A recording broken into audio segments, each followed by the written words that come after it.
We are trying to save this young man's life. They do not want to see Nicholas Cruz put to death for the killing of these 17 individuals in Florida. And of course, going back to this issue, you know, his mental status, that he had a number of issues with which he was dealing. Members of the Broward Sheriff's Office Emergency Response Team, Dr. Daniel Bober, on all of this. Doctor, what do you think of how they're positioning this?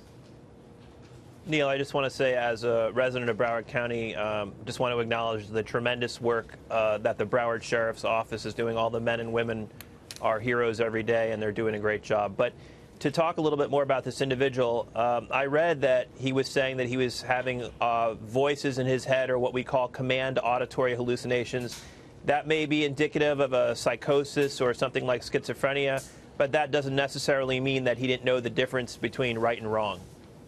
So if you want to pursue the death penalty, and let's say this goes to a jury and has to get all jury members unanimously agreeing on it, so it's a leap just to get there. What do you have to prove to make a death penalty thing stick? If there's any case of mental illness or mental deficiencies or any of the other things they're throwing up now that I've not heard before, that's it. I mean, you're not going to be executed, right? Well, frankly, Neil, I don't think there's really anywhere else for them to go. I mean, I think the mental illness is the only card they have to play.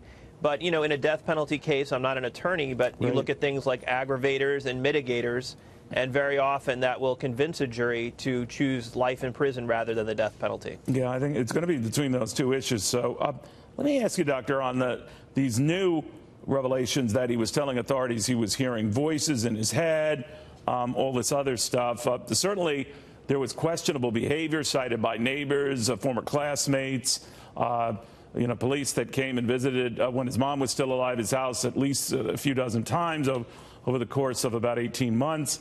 So there's a lot to go on there that show sporadic and erratic behavior. But what do you make of that? Well, you know, I think there's a lot of hindsight bias in this case. I mean, I think there's a lot of Monday morning quarterbacking and sort of saying the sort of I told you so thing, where we overestimate our ability to predict an event. Certainly, there were a lot of red flags. Certainly, there were a lot of dots. There was a roadmap that led to this event occurring. But I treat kids like this in my office every day, kids who post negative things on social media and say outlandish things, kids who are depressed, who have absent parental figures.